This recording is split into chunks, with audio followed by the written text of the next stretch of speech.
Sejam todos muito bem-vindos à nossa análise dos textos mais difíceis de Levítico, o terceiro livro do Pentateuco. Hoje caminharemos do capítulo 11 ao 17 e terminaremos com a análise do capítulo 19. Nós abordaremos os seguintes temas. As leis alimentares de Levítico 11 são apenas questões de saúde ou há um simbolismo mais profundo? Qual a relação entre pureza física e espiritual em Levítico? As leis sobre impureza física, como doenças de pele ou fluxos corporais, têm o equivalente espiritual no Novo Testamento? Elas ainda têm alguma aplicação simbólica? Por que a mulher precisava se purificar após dar à luz?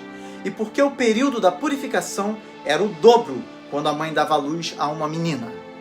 Isso seria uma espécie de machismo?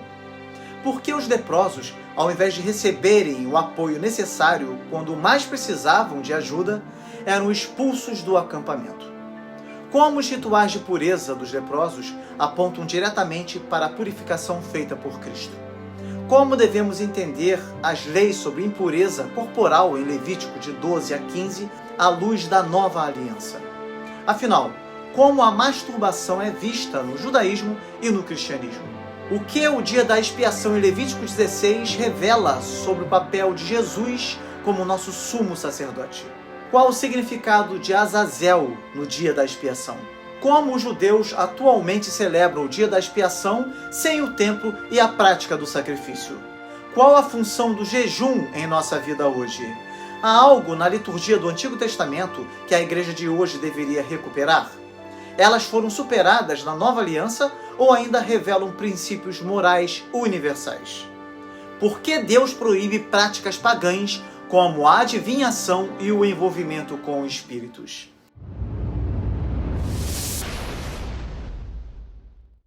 Antes de começar a nossa análise, eu preciso pedir a vocês 3 coisas. Deem o like agora, façam algum comentário, pode ser um simples emoji, e ao final do vídeo, compartilhe. Por favor, faça isso, isso é necessário para que esse vídeo alcance mais pessoas. O nosso objetivo é que mais e mais pessoas tenham acesso ao nosso conteúdo, pois isso fará uma grande diferença em suas vidas. Conhecer a Bíblia, a história cristã, as ciências políticas, isso é algo capaz de mudar radicalmente a nossa vida. Conto com a ajuda de vocês. Levítico 11 nos leva a um campo vasto de reflexões, onde Deus, em sua santidade, instrui seu povo sobre o que é puro e impuro.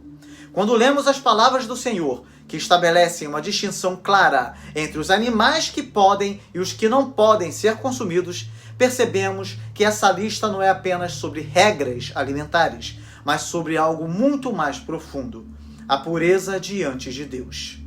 Em um primeiro momento, vemos a proibição de certos animais terrestres. Os que ruminam e têm o casco fendido são permitidos, mas aqueles que não possuem essas características são declarados impuros. Animais que ruminam, como o boi e o carneiro, simbolizam para muitos estudiosos características como paciência e uma vida não predatória, o que poderia ser visto como uma metáfora para a vida de obediência e reflexão espiritual que o povo de Deus deveria seguir. O casco fendido também marca uma distinção física que complementa a ideia de separação. Esses critérios eram simbólicos para manter o povo de Israel separado das práticas culturais e religiosas dos povos ao redor. Aqui, Deus não está apenas interessado no que entra no corpo, mas também em nos ensinar sobre separação. O povo de Israel deveria ser santo, separado para o Senhor, assim como esses animais simbolizam uma distinção entre o sagrado e o profano. Da mesma forma que eles deveriam separar os alimentos, nós somos chamados a separar nossas vidas do pecado. Logo em seguida, o texto passa a listar os animais que habitam as águas. Apenas os que têm barbatanas e escamas poderiam ser comidos.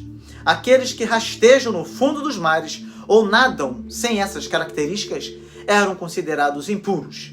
As barbatanas e escamas simbolizam, em certo sentido, uma forma de pureza e proteção. A água, muitas vezes associada à impureza, especialmente águas paradas ou fundos lamacentos, realça a ideia de que esses animais, como peixes lisos ou criaturas que vivem no fundo, não são adequados para consumo, reforçando a separação entre o que pertence ao domínio da vida superior e os seres que se associam ao domínio da morte e do caos. Mais uma vez, essa distinção é um reflexo da pureza espiritual. Assim como Deus chamava Israel para não se misturar com práticas pagãs, somos chamados hoje a não nos conformar com esse mundo, mas a viver conforme os padrões de Deus, ainda que sejamos imersos em uma cultura que muitas vezes contraria os princípios divinos. Os versículos 13 a 19 descrevem as aves impuras. Na lista de aves apresentadas encontra-se o morcego. Daí é comum alguém dizer que a Bíblia errou aqui. Mas não há erro. A questão é que no Antigo Testamento os animais eram classificados de maneira diferente do que estamos acostumados hoje. O sistema de classificação bíblico não seguia os mesmos critérios científicos usados atualmente. É por isso que o morcego é classificado entre as aves, porque a distinção principal no texto é que ele voa, e não o fato de que ele é um mamífero. As categorias eram definidas com base em características observáveis, como o habitat e o comportamento, e não por critérios anatômicos ou genéticos que usamos na biologia moderna. Para os antigos hebreus, voar era o aspecto determinante para incluir uma criatura na categoria de aves, o que explica por que o morcego é listado dessa forma. Aqui observamos que Deus proíbe aves que simbolizam violência, rapina e morte. A mensagem que emerge desse grupo é a rejeição de comportamentos que destroem a vida e o relacionamento com o próximo. A vida em santidade também envolve rejeitar atitudes predatórias que prejudicam os outros em benefício próprio. Em contrapartida, somos chamados a viver de maneira graciosa, edificando uns aos outros. O capítulo continua com uma lista de insetos e répteis que também são declarados impuros. Os que se arrastam pelo chão, sem meios de saltar ou voar, refletem a natureza rasteira do pecado, que nos prende à terra e à carne. Mas aqueles que possuem pernas saltatórias, como os gafanhotos, são permitidos. Esse contraste nos faz lembrar que nossa vida espiritual não deve ser como aqueles que se arrastam, dominados por desejos carnais, mas devemos aspirar à santidade, subindo a alturas maiores em direção ao Senhor. Hoje, muitos, quando leem Levítico, podem pensar que essas leis parecem estranhas, talvez até desconexas com a realidade cristã. Contudo, ao longo dos séculos, teólogos têm refletido sobre essas instruções como sombras das realidades espirituais que Cristo cumpriu. A lei foi dada como um guia, uma forma de manter o povo de Israel santo e separado para Deus, e nos ensina princípios sobre pureza, distinção e fidelidade. Hoje, não somos mais obrigados a seguir essas restrições alimentares, pois Cristo, ao morrer na cruz, tornou-se o cumprimento da lei. Ele declarou: não é o que entra pela boca que contamina o homem, mas o que sai da boca. Nosso foco agora está na pureza do coração. No entanto, isso não significa que a mensagem de Levítico 11 perdeu sua relevância. A separação entre o puro e o impuro permanece, não mais relacionada à dieta, mas à santidade de vida. A comida que comemos não nos santifica, mas nossas escolhas diárias, nossas atitudes, nosso compromisso com a santidade ainda são exigências da nossa vida com Deus. Portanto, esse capítulo 11 é um lembrete poderoso de que Deus se importa com os detalhes de nossas vidas. Ele não quer apenas um relacionamento superficial, mas uma dedicação completa que se reflete até nas coisas mais cotidianas. Assim como ele instruía Israel a ser santo em sua alimentação, ele nos chama hoje a ser santos em cada área de nossa vida, sem concessões. Que possamos ouvir sua voz em Levítico 11 e buscar a santidade, sabendo que somos chamados para sermos separados para ele, como um povo santo. É claro que os judeus mais religiosos, especialmente os Hassidins e outros ortodoxos, observam literalmente estas leis, seguindo aquilo que eles chamam de dieta kosher. A palavra kosher significa apropriado. Eles têm até mesmo um rabino que providencia o abate adequado do animal para que as regras sejam cumpridas exatamente conforme descritas em Levítico. Então, tenha em mente que o objetivo final das leis alimentares de Levítico era ensinar sobre pureza, separação e uma vida de santidade diante de Deus. O capítulo 12 de Levítico trata das leis de purificação após o parto. Este texto tem sua raiz em um contexto cultural e religioso que via o ciclo da vida e da morte como marcadores profundos da pureza cerimonial. É necessário, portanto, uma atenção especial para tudo aquilo que tem conexão direta com a vida e com a morte. A pureza está ligada diretamente a esta questão. O capítulo começa com uma instrução sobre o nascimento de um menino. A mulher ficaria impura por 7 dias, da mesma forma que ocorria com a menstruação. A primeira coisa que devemos notar aqui é que a mulher teve o contato com o líquido vital, o líquido amniótico, um líquido que tem várias funções importantes para o desenvolvimento do feto. Este líquido se perde após o parto, a exemplo do que também acontece com a menstruação, e que também deixa a mulher impura. Portanto, no parto, além de ter contato com o líquido amniótico, a mulher também derramava seu sangue. Isso vai ficar mais claro já já, quando tratarmos dos líquidos corporais que deixavam homens e mulheres impuros. Então, no 8º dia, o menino devia ser circuncidado. Esse detalhe da circuncisão conecta o texto diretamente ao sinal do pacto de Deus com Abraão em Gênesis 17, um símbolo da aliança que marcava a relação especial entre Deus e seu povo.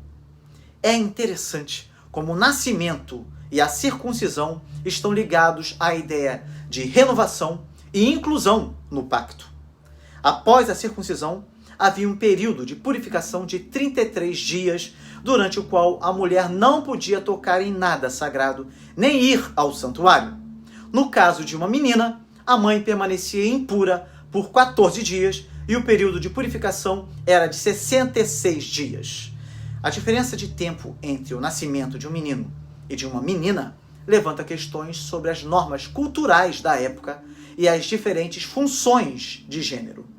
Não se trata de machismo, como algumas pessoas dizem. É claro que não.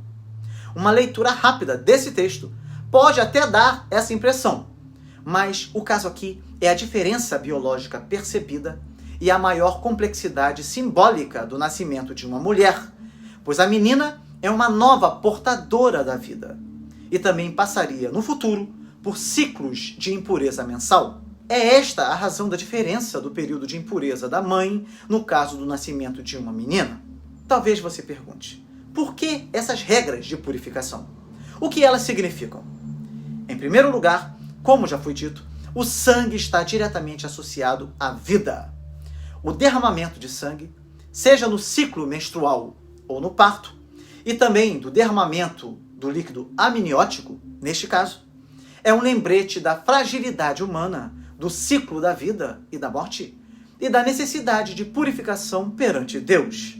A impureza, neste caso, não é uma questão moral, mas uma questão ritual, uma separação temporária da vida cotidiana de adoração. É um lembrete constante de que o povo de Deus está envolvido em uma realidade onde a santidade e a pureza são exigidas para aproximar-se de Deus. Ao final do período de purificação, a mulher devia trazer uma oferta ao sacerdote, que incluía um cordeiro como holocausto e uma rolinha ou um pombo como oferta pelo pecado. Se a mulher não pudesse pagar pelo cordeiro, ela poderia trazer 2 rolinhas ou 2 pombos. Esse detalhe revela a misericórdia e a justiça de Deus, que permite a inclusão de todos, independentemente de sua condição financeira, no ato de purificação. Não há um fardo excessivo sobre os pobres. Esta provisão ecoa mais tarde no Novo Testamento, quando Maria e José ofereceram 2 pombos no templo após o nascimento de Jesus, demonstrando que mesmo a mãe do Salvador estava sujeita a essas leis de purificação. Então, neste texto, entendemos que a impureza da mãe não está ligada a uma condenação pessoal, mas a um ciclo natural que precisava de rituais específicos para que o povo de Deus se mantivesse em um estado de pureza cerimonial. Esses rituais, de certa forma, preparavam o caminho para a purificação definitiva oferecida pelo sacrifício de Cristo, que não apenas cumpriu a lei, mas também revelou sua plenitude espiritual. Em Cristo, vemos a purificação que vai além do rito e toca o coração humano, removendo a barreira entre o pecador e Deus. Portanto, o nascimento, embora um evento de alegria e celebração, é também um lembrete da nossa dependência de Deus para a vida e para a purificação. Isso aponta, em última instância, para o sacrifício de Cristo, aquele que traz purificação total e eterna para todos os que nele creem. O capítulo 13 de Levítico, por sua vez, trata das leis sobre a lepra, ou mais precisamente sobre diferentes formas de impureza física que eram tratadas como lepra na época. Estas leis se aplicavam tanto a pessoas quanto a objetos, e o texto descreve detalhadamente como os sacerdotes deviam examinar as pessoas para determinar se estavam impuras. Há uma profunda simbologia no texto, que ultrapassa o aspecto físico, apontando para questões espirituais e comunitárias. O texto começa explicando como o sacerdote devia examinar uma pessoa que tinha uma mancha ou inchaço em sua pele. Se essa lesão fosse profunda, chegando até a carne, o sacerdote a declarava impura. O aspecto interessante aqui é que o sacerdote não era apenas um líder religioso, mas também um responsável pela saúde pública. Ele tinha a função de examinar e isolar a pessoa para o bem da comunidade. Isso nos lembra de que a impureza no Antigo Testamento não era apenas uma questão pessoal, mas algo que afetava toda a comunidade de Israel. E isso reflete um princípio espiritual profundo. O pecado, a impureza, não é algo que apenas nos afeta individualmente. Ela pode ter consequências para toda a comunidade. Aquele que fosse declarado impuro deveria ser isolado fora do acampamento. O isolamento simbolizava a separação do homem pecador de Deus. O acampamento de Israel representava a presença de Deus com o seu povo. Quando alguém era separado do acampamento, era como se estivesse sendo afastado da presença de Deus. Isso ecoa o que o pecado faz conosco. Ele nos separa de Deus. No entanto, o isolamento não era permanente. O capítulo também ele prescreve como a pessoa podia ser declarada pura novamente após um novo exame, apontando para a possibilidade de restauração e cura. Isso é muito lindo. Além das pessoas, o capítulo também aborda o que fazer com roupas ou objetos que apresentassem sinais de impureza. Caso uma peça de roupa tivesse manchas de lepra, ela devia ser destruída pelo fogo se fosse de fato comprovado que se tratava de lepra. É bem sabido que doenças infecciosas como escarlatina, sarampo, a peste, são absorvidas e carregadas pelas roupas. Isso mostra como a santidade de Deus exige que tudo que é impuro seja removido e eliminado. No contexto espiritual, somos chamados a destruir tudo o que nos contamina, a abandonar o pecado e viver uma vida santa diante de Deus. Assim como o sacerdote inspecionava a pele e as roupas, Deus inspeciona nossos corações. Assim como o leproso era separado do acampamento, o pecado nos separa de Deus. Mas, ao mesmo tempo, há sempre a possibilidade de purificação e restauração.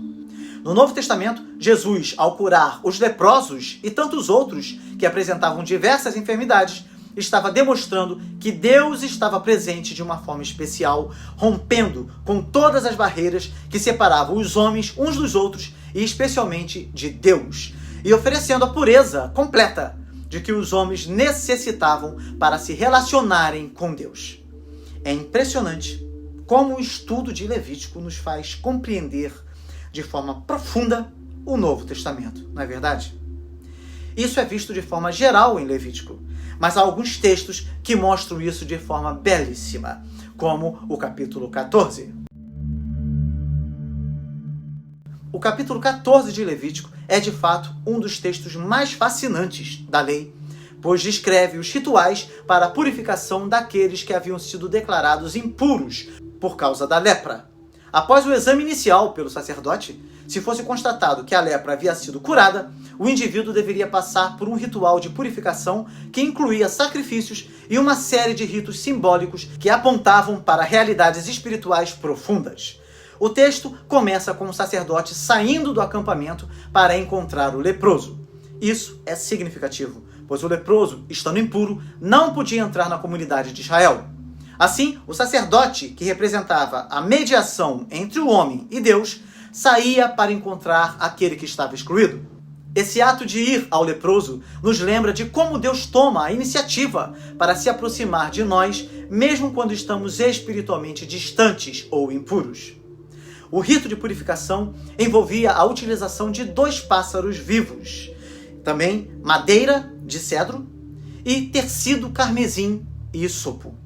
Um dos pássaros era sacrificado e o sangue era derramado em uma tigela de barro sobre água corrente. O outro pássaro, após ser mergulhado no sangue do pássaro sacrificado, era solto no campo. Aqui temos uma imagem poderosa do sacrifício e da expiação. O sangue que purifica o leproso simbolizava a purificação do pecado, e o pássaro solto apontava para a libertação. Uma nova vida fora da impureza, refletindo como somos libertos pelo sacrifício de Cristo. A seguir, o leproso era lavado com água, raspava o cabelo e lavava as suas roupas num ato de renovação e purificação física, que apontava para a renovação espiritual que ocorria. Mas o processo de purificação não terminava aí. Ele deveria se isolar por 7 dias, e ao 8º dia oferecia sacrifícios de expiação e de holocausto diante do Senhor. Esses sacrifícios representavam tanto o pagamento pelo pecado, quanto a entrega total de sua vida a Deus. O aspecto interessante aqui é o foco não apenas na limpeza externa, mas também na reconciliação com Deus. O leproso, ao ser purificado, não apenas voltava ao convívio social, mas também era restaurado à plena comunhão com Deus, sendo permitido novamente oferecer sacrifícios e viver no meio do povo de Israel. O ato de aplicar o sangue e o óleo na ponta da orelha, o polegar da mão direita e também do dedão do pé direito, é um símbolo claro de dedicação completa. A orelha representa a obediência à palavra de Deus, a mão, a execução de suas obras, e o pé, o andar em seus caminhos. Este capítulo também descreve o ritual para a purificação de uma casa que estivesse com sinais de lepra ou mofo, como nos diz a Bíblia NVI. As paredes da casa eram examinadas e, caso os sinais persistissem, a casa deveria ser demolida. Se os sinais desaparecessem após a remoção das pedras contaminadas, a casa passava por um ritual semelhante ao da purificação do leproso, com a utilização de pássaros, água, sangue e madeira de cedro. Esse detalhe nos ensina que Deus se preocupa com o ambiente em que vivemos e a santidade deve permear todos os aspectos de nossa vida, inclusive nossa casa. O ambiente físico é, de certa forma, um reflexo do estado espiritual do povo. Portanto, o capítulo 14 também aponta para a separação causada pelo pecado, a necessidade de sacrifício e a reconciliação com Deus. É um lembrete de que a purificação é um processo divino que requer tanto o sacrifício expiatório quanto a nossa participação em viver uma vida renovada e santa diante de Deus. Agora eu quero falar sobre o capítulo 15 de Levítico, em que Deus apresenta uma série de orientações detalhadas sobre as impurezas corporais, tratando de diferentes tipos de secreções, tanto em homens quanto em mulheres. As secreções descritas podem ser vistas como símbolos da fragilidade humana. O corpo, que deveria ser saudável e puro, apresenta sinais de deterioração e limitação. No caso do homem, por exemplo, a secreção crônica e anormal, seja ela uma infecção ou outro tipo de enfermidade, tornava-o ritualmente impuro.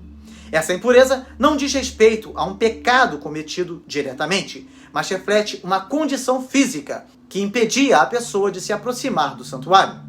O fato de que qualquer coisa que o homem impuro tocasse ou sobre a qual se sentasse também se tornava impura, reflete a natureza contagiosa da impureza no pensamento bíblico. Isso nos ensina que a contaminação do corpo afeta tudo ao redor e a santidade de Deus exige pureza não apenas no coração, mas também na condição física. De maneira semelhante, o texto trata da emissão de sêmen como uma causa temporária de impureza. Sem importar como ocorresse a emissão de fluidos seminais e sem importar se o ato era considerado pecaminoso ou não, a própria emissão tornava imundos tanto o homem quanto a mulher. Precisavam tomar o banho cerimonial e ficavam imundos até o anoitecer. Como já foi dito, a questão estava ligada à vida ou à morte. O sêmen do homem era para ser vida. O óvulo da mulher era para ser vida. Então, como eles não se tornaram em vida e se traduziram em morte, o homem e a mulher ficavam impuros e, portanto, separados do Senhor da vida.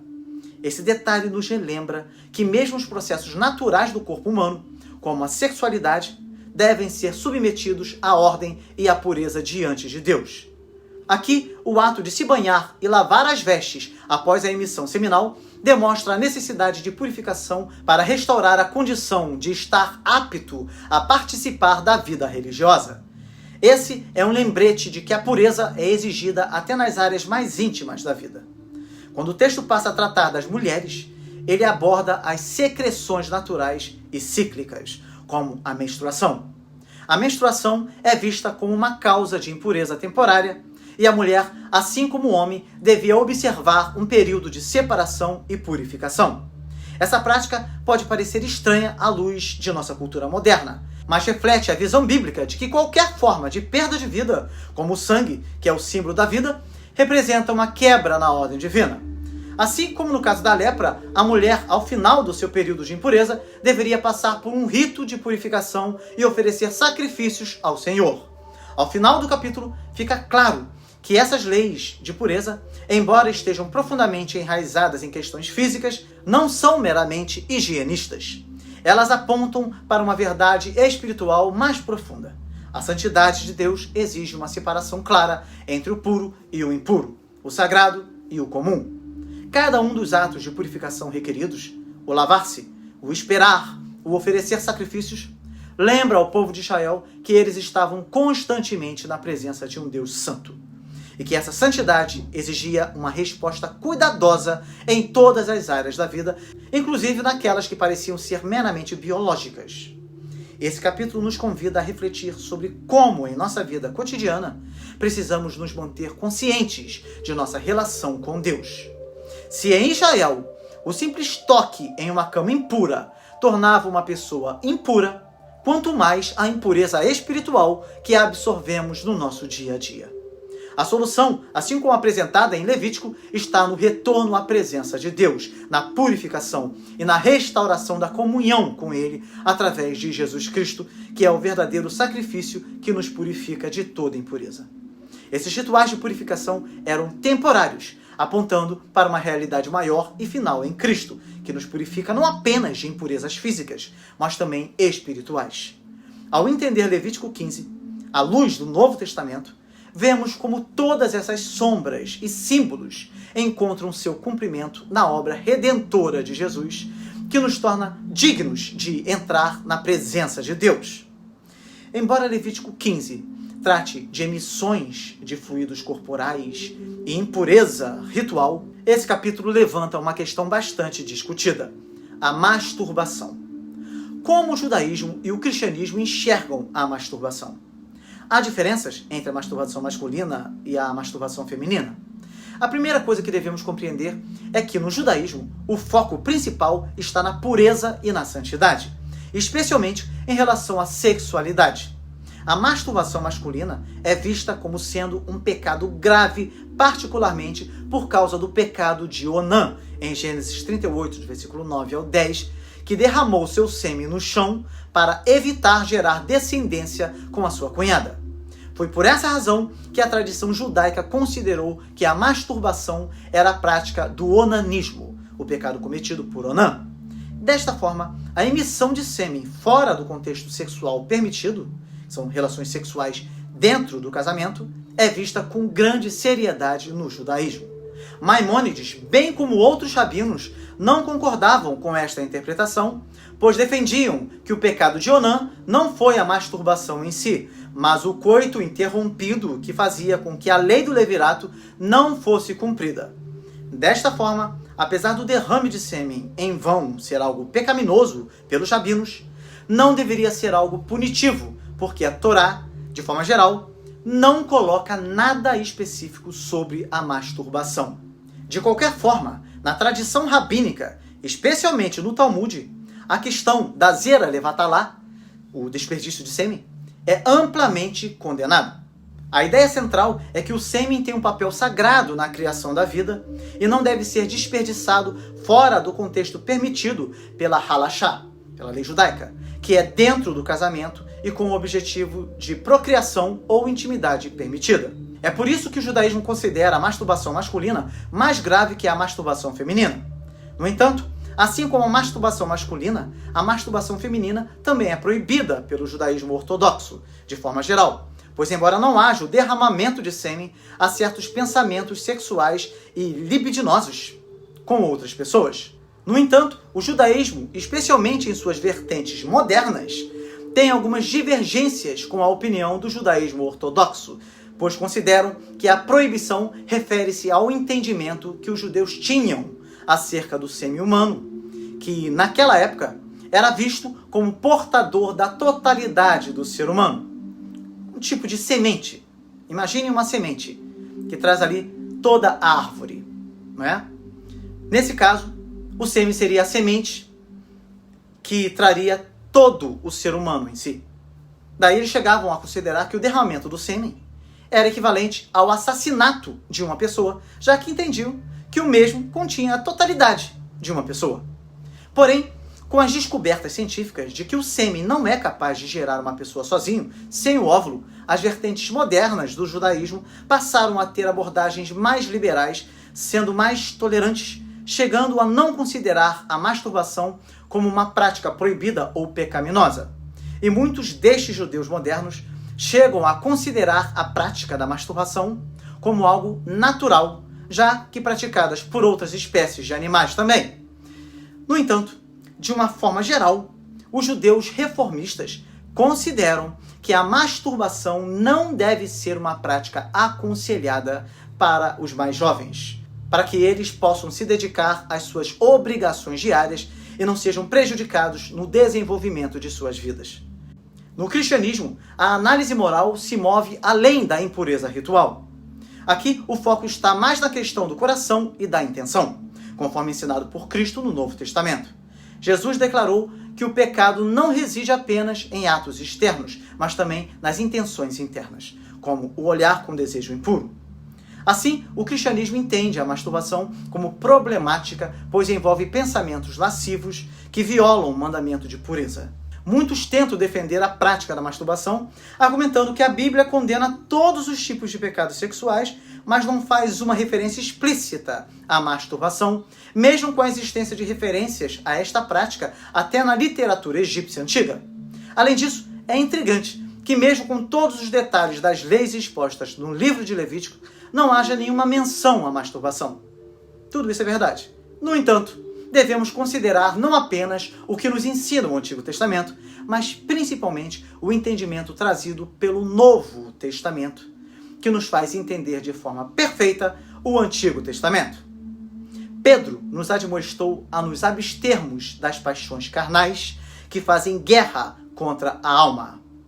Paulo, por sua vez, nos ensinou que o nosso pensamento deve se ocupar de tudo o que é verdadeiro, tudo o que é respeitável, tudo o que é justo, tudo o que é puro, tudo o que é amável, tudo o que é de boa fama, etc. A masturbação é acompanhada de fantasias sexuais que são consideradas lascívia ou desejo carnal. É por isso que aqueles que a praticam experimentam um senso de culpa e uma sensação de vergonha e algumas vezes derrota diante de Deus. Em alguns indivíduos, esse hábito leva à escravidão. E não podemos negar que a masturbação não pode ser praticada em fé, já que Paulo afirmou que o que não é de fé é pecado. Então, o cristianismo enfatiza que o corpo é templo do Espírito Santo e, portanto, o autocontrole e a pureza sexual são mandatórios para glorificar a Deus em todas as áreas da vida. A masturbação, em muitos casos, é vista como um pecado de luxúria e falta de domínio próprio, que são condenados pela Escritura. É necessário reconhecer a complexidade da luta contra o pecado, incluindo questões relacionadas à sexualidade, e nos lembrar sempre da graça de Deus em Cristo, que oferece perdão e capacita os crentes para viver em santidade. No capítulo 16 de Levítico, somos levados a um dos momentos mais solenes e espiritualmente significativos da antiga aliança, o dia da expiação, conhecido como Yom Kippur, considerado o dia mais sagrado do ano no judaísmo. Esse capítulo revela o coração da provisão divina para lidar com o pecado e as impurezas do povo de Israel. O capítulo começa com Deus instruindo Moisés sobre como Arão, o sumo sacerdote, deveria se aproximar do lugar santíssimo, o Santo dos Santos, onde a presença de Deus habitava. Arão não poderia entrar nesse lugar a qualquer momento, mas apenas uma vez por ano, e sempre de acordo com os rituais rigorosos estabelecidos por Deus. Essa restrição destacava a santidade de Deus e o perigo do pecado. A mensagem é clara. O acesso à presença de Deus é um privilégio e deve ser tratado com reverência. Se Arão se aproximasse de forma incorreta, ele estaria arriscando a própria vida, o que relembra os eventos trágicos envolvendo Nadab e Abiú. Antes de entrar no Santo dos Santos, Arão deveria primeiro realizar sacrifícios por si mesmo e por sua casa. Ele ofereceria um novilho como oferta pelo pecado. Aqui percebemos a incapacidade humana de se purificar por completo. Até mesmo o sumo sacerdote, aquele que intercedia pelo povo, precisava de expiação. Isso aponta para a profunda verdade de que, a parte da obra de Deus, todos estamos igualmente necessitados de perdão. Mas o foco central desse dia não era apenas a expiação do sacerdote, mas a purificação de todo o povo. 2 bodes eram trazidos diante de Deus. Um seria sacrificado como oferta pelo pecado, e o outro seria enviado ao deserto, carregando simbolicamente os pecados de Israel. Aqui há uma questão que precisamos tratar. Nesta parte importante desse ritual, que envolvia 2 bodes, Arão, o sumo sacerdote, deveria tirar sortes entre eles para determinar o destino de cada animal. Como já vimos antes, tirar sortes era uma prática comum no Antigo Testamento para discernir a vontade de Deus em decisões importantes. As sortes funcionavam como uma maneira de deixar a escolha nas mãos de Deus, garantindo que a decisão não fosse arbitrária ou tomada pelos homens, mas que o próprio Deus determinasse o resultado. Isso era feito para que Arão soubesse qual dos 2 bodes seria oferecido ao Senhor e qual seria enviado para Azazel. O bode para Azazel era levado ao deserto, simbolicamente carregando os pecados de Israel, e liberto ou lançado em um lugar árido. O significado de Azazel tem sido debatido ao longo da história. Existem algumas interpretações principais. Uma interpretação tradicional é que Azazel se refere a um local específico no deserto para onde o bode era levado e abandonado. Isso representaria a remoção dos pecados do povo, que eram simbolicamente afastados da comunidade. Alguns estudiosos e tradições rabínicas antigas sugerem que Azazel era uma entidade sobrenatural, talvez um demônio ou espírito do deserto, para quem os pecados eram enviados. Nesse sentido, o bode enviado a Azazel estaria devolvendo os pecados ao caos e à desordem que essa entidade representava, longe da santidade do acampamento israelita. Outras interpretações veem Azazel como um símbolo de expiação. Neste caso, o bode enviado ao deserto simboliza a remoção total e completa dos pecados de Israel, purificando a nação para o próximo ano. Não há como sabermos ainda qual a interpretação está correta. Em qualquer caso, o ritual de Azazel no dia da expiação simbolizava a purificação e o afastamento dos pecados do povo, deixando a comunidade israelita purificada diante de Deus. Mesmo que o significado exato de Azazel permaneça enigmático, O ponto central do ritual era a renovação da aliança entre Deus e seu povo, com os pecados sendo simbolicamente removidos para longe da presença de Deus. De qualquer forma, o primeiro bode representava o preço do pecado, o sangue derramado em substituição à vida do povo, uma oferta pela sua culpa. O segundo bode, o bode expiatório, seria enviado ao deserto para uma terra inabitada, levando consigo todas as transgressões do povo. O envio do bode expiatório simbolizava a remoção completa do pecado e da culpa. O peso do pecado era colocado sobre ele e ele era enviado para longe, onde não mais poderia trazer condenação ao povo. Esse ritual complexo e poderoso nos lembra que o pecado não pode simplesmente ser ignorado. Não. Ele precisa ser tratado de forma radical, com a morte e a separação. Deus, em sua infinita santidade, não pode conviver com a impureza humana. Assim, o sistema sacrificial era uma provisão temporária apontando para algo muito maior. Para o cristão, esse dia de expiação encontra seu cumprimento final na obra de Jesus Cristo. Ele é, ao mesmo tempo, o sumo sacerdote perfeito e o sacrifício perfeito. Assim como Arão entrava com o sangue no Santo dos Santos, Cristo entrou no verdadeiro Santo dos Santos, no céu, uma vez por todas, com seu próprio sangue, oferecendo redenção eterna. O bode expiatório também aponta para ele, que carregou sobre si todas as nossas iniquidades e foi levado para fora, para o lugar do castigo, fora da cidade, onde ele foi crucificado. O simbolismo do sangue é central nesse capítulo. No versículo 30, lemos: porque nesse dia se fará expiação por vós para purificar-vos. De todos os vossos pecados serei purificados perante o Senhor. A expiação é o meio pelo qual somos purificados e feitos aceitáveis diante de Deus. Sem derramamento de sangue não há perdão, pois o pecado exige uma resposta justa da parte de Deus e essa resposta é a morte. Mas em sua misericórdia, Deus proveu um caminho através do sangue de um substituto. Em Levítico 16, versículo 29 ao 31, é mencionado que os israelitas deveriam afligir suas almas nesse dia, o que a tradição rabínica interpreta como o ato de jejuar.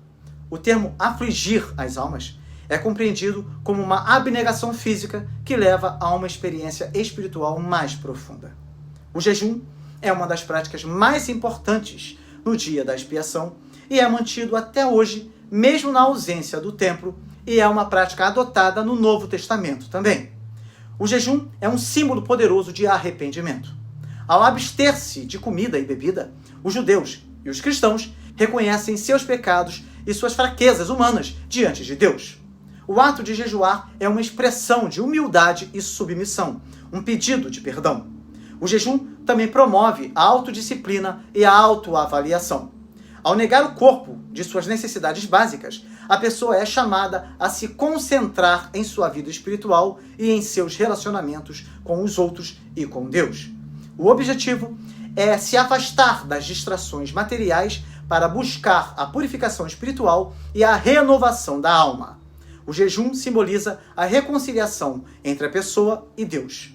No Yom Kippur, o povo judeu busca a aproximação divina e o perdão. E o jejum é uma forma de demonstrar seriedade e sinceridade nessa busca. Através da aflição do corpo, a alma se eleva buscando reconciliação com o Criador. Outra dimensão do jejum é a solidariedade. Ao se abster de alimentos, os judeus lembram-se dos que sofrem e passam fome, e isso desperta compaixão e um senso de responsabilidade social. O jejum inspira a prática da tzedakah, da caridade, que é incentivada durante o Yom Kippur. Precisamos compreender que o entendimento trazido de forma geral pelas Sagradas Escrituras é que o jejum não é uma espécie de penitência e flagelação, pois o corpo não é algo ruim em si, sendo o santuário do Espírito Santo. Também não deve ser visto como uma troca de favores entre o homem e Deus, como se através do jejum Deus fosse obrigado a nos abençoar de alguma forma. Também não deve ser encarado como um ritual de magia, em que há um poder espiritual atuante para beneficiar quem o pratica. O jejum deve ser visto como uma espécie de consagração a Deus, uma santificação em que nós nos preparamos para nos consagrarmos a Deus. Sem a consagração e santificação, o jejum é ineficaz. Não se trata apenas de sentir fome. E é claro que quando nos consagramos a Deus, Ele demonstra sua graça de uma forma especial. Ao ficarmos sem nos alimentar, estamos reconhecendo a nossa fraqueza diante de Deus e que Deus é quem tem todo o poder para mudar toda e qualquer situação e para até mesmo nos usar para expulsar demônios, como nos ensina as Sagradas Escrituras, ao nos dizer que certas castas só saem com jejum e oração. O jejum nos capacita a enxergar a nossa fraqueza e a grandeza de Deus. Portanto, Levítico 16 não é apenas um capítulo sobre rituais antigos. Não, é uma antecipação do plano redentor de Deus que se culmina na cruz. O que foi realizado simbolicamente no dia da expiação é realizado de forma completa e perfeita por Cristo. Ele entrou no Santo dos Santos Celestiais, não com o sangue de bodes e novilhos, mas com seu próprio sangue, obtendo para nós uma redenção eterna. A narrativa desse capítulo nos desafia a refletir sobre o peso do pecado e a santidade de Deus. Ele nos chama a olhar para o sacrifício perfeito de Cristo, que removeu nossos pecados e nos reconciliou com Deus de uma vez por todas. A expiação agora não é um evento anual, mas uma realidade permanente, e somos chamados a viver em gratidão e santidade diante do Deus que nos purificou e nos fez seus. Levítico 16 é uma poderosa lembrança de que o pecado tem um custo, mas também que Deus, em sua graça, proveu o meio pelo qual podemos ser perdoados e purificados, e isso encontra sua expressão mais plena na pessoa e obra de Jesus Cristo. Como tudo apontava para ele, não é verdade?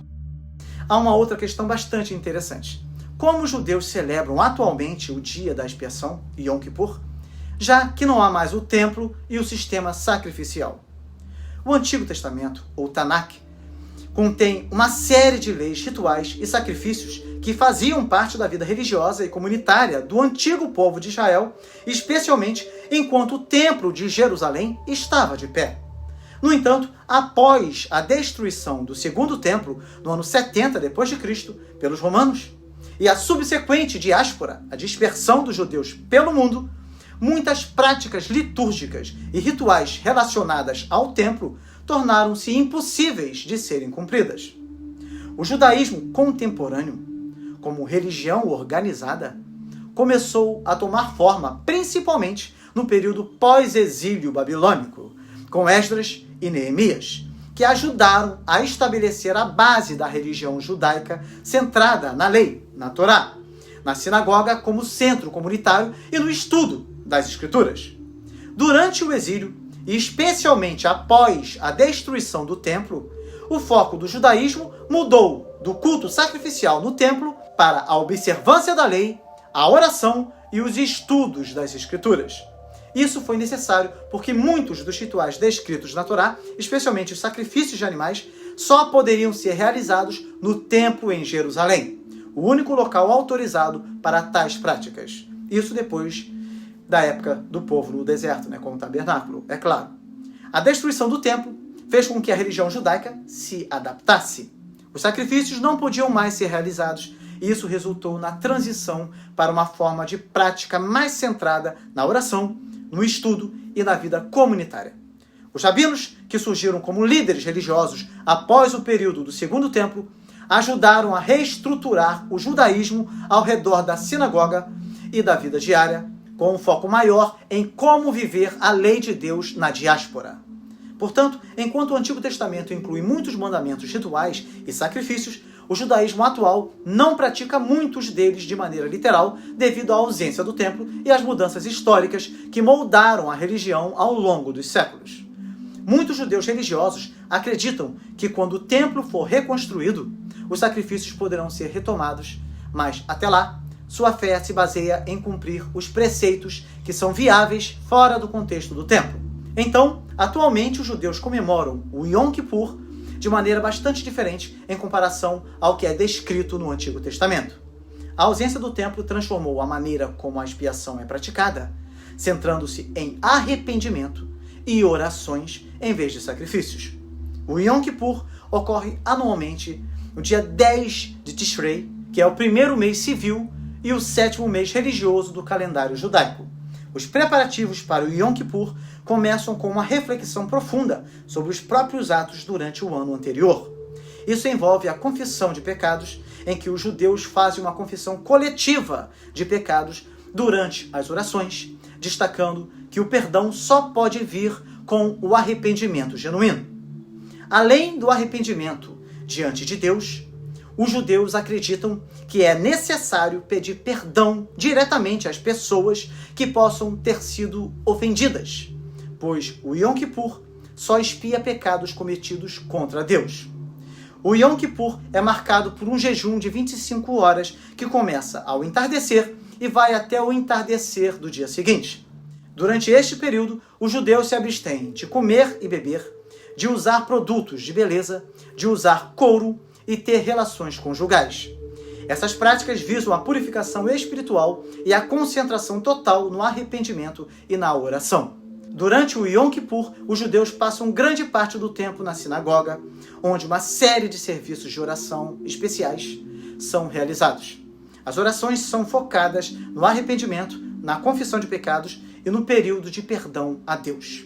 Durante o Yom Kippur, há leituras especiais da Torá, incluindo Levítico 16, que descreve o ritual original do dia da expiação no templo, e o livro de Jonas também, que é lido como uma lição sobre o poder do arrependimento e do perdão divino.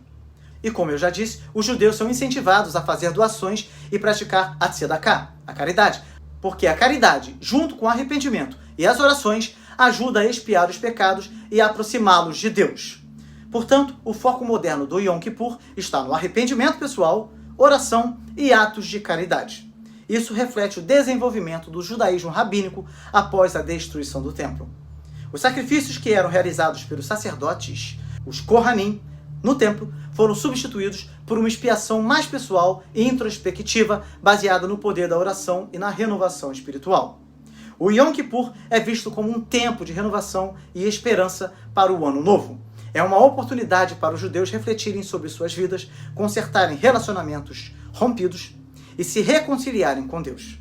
A ideia de ser julgado e ter seus pecados perdoados ainda é central, mas como vimos, isso agora é entendido de forma espiritual e simbólica, sem o componente físico do sacrifício.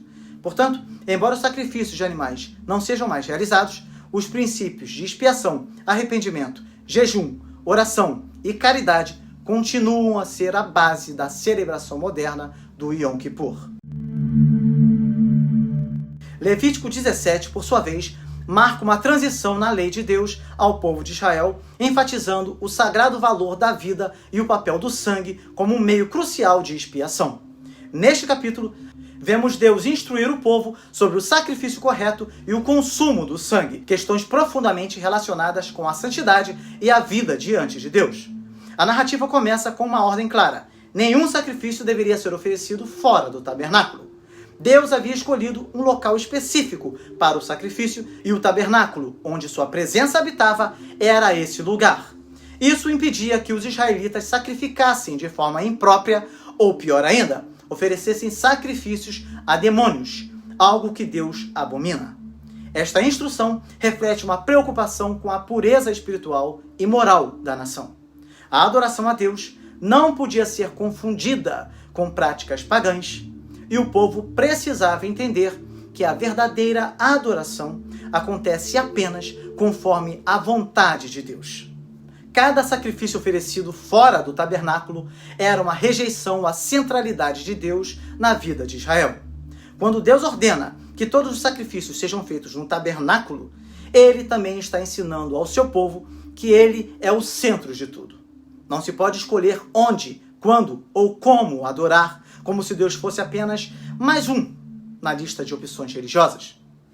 Pelo contrário, Ele é o único Senhor digno de toda adoração, e qualquer desvio disso é idolatria. A seguir, há a proibição clara sobre o consumo de sangue. Deus diz: portanto direis aos filhos de Israel: nenhum de vós comerá sangue, nem o estrangeiro que peregrina entre vós comerá sangue. A razão para isso é profundamente teológica, porque a vida da carne está no sangue. Como já foi dito anteriormente aqui, o sangue no antigo sistema sacrificial representava a vida e a vida pertencia a Deus. O sangue era o meio pelo qual o pecado era expiado, e essa vida derramada simbolizava a seriedade do pecado e o preço da redenção. Comer sangue seria, de certa forma, banalizar essa realidade espiritual. A vida não é algo trivial, ela pertence a Deus e, portanto, deve ser tratada com reverência. A ênfase no sangue, como meio de expiação, é uma antecipação do sacrifício de Cristo, o Cordeiro de Deus, cujo sangue foi derramado para tirar o pecado do mundo. Jesus Cristo, ao derramar seu sangue, ofereceu a vida perfeita em substituição pela nossa, cumprindo a exigência de justiça de Deus. O sangue dele, assim como o sangue derramado no altar do tabernáculo, traz expiação, mas em uma escala infinitamente maior. Além disso, o capítulo toca em como os israelitas deveriam lidar com animais que fossem caçados. Mesmo que o animal não fosse oferecido como sacrifício, o sangue ainda deveria ser derramado no chão e coberto com terra. Esse ato demonstrava o respeito pela vida do animal e pela criação de Deus. Mesmo na provisão diária, o povo de Deus era lembrado da santidade e da vida e a necessidade de viver em constante reverência. Quando vemos isso à luz do Novo Testamento, compreendemos que a obra de Cristo, ao derramar seu sangue por nós, é o ápice desse conceito. Ele deu sua vida para que nós pudéssemos ter vida. O que o povo de Israel entendia de forma limitada e através de rituais, agora é revelado plenamente em Cristo. O sacrifício dele cumpriu toda a lei e agora vivemos em reverência não mais sobre as sombras dos rituais antigos, mas na plenitude da graça que nos foi dada. Que possamos viver essa verdade com gratidão e devoção. Eu termino esse vídeo agora com a análise do capítulo 19. Eu vou tratar do capítulo 18 e demais capítulos de Levítico no próximo vídeo, pois há alguns capítulos, como o capítulo 18, que tratam da moralidade sexual. Então, precisaremos tratar com profundidade sobre a questão da homossexualidade e outras questões sexuais importantes. Um dos temas centrais de Levítico 19 é o amor ao próximo. No versículo 18, Deus ordena: amarás o teu próximo como a ti mesmo. Esse mandamento, que mais tarde será ecoado por Jesus como um dos 2 grandes mandamentos, mostra que a santidade não é apenas uma questão de rituais e regras, mas de relacionamentos. O amor ao próximo está intimamente ligado ao amor a Deus. Deus está ensinando que a verdadeira santidade envolve tratar os outros com dignidade, justiça e compaixão, e esse amor reflete o caráter divino. A questão da justiça social também é um ponto forte neste capítulo. As leis sobre deixar parte da colheita para os pobres e estrangeiros revelam o coração de Deus pelos marginalizados. Deus não apenas se importa com o bem-estar espiritual de seu povo, mas também com seu bem-estar físico e econômico. Esse cuidado pelos pobres e necessitados é uma demonstração prática do amor ao próximo e uma forma de refletir a generosidade e a justiça de Deus. Outro ponto importante é a honestidade nos negócios e nas interações pessoais. Não furtareis, nem mentireis, nem usareis de falsidade, cada um com o seu próximo.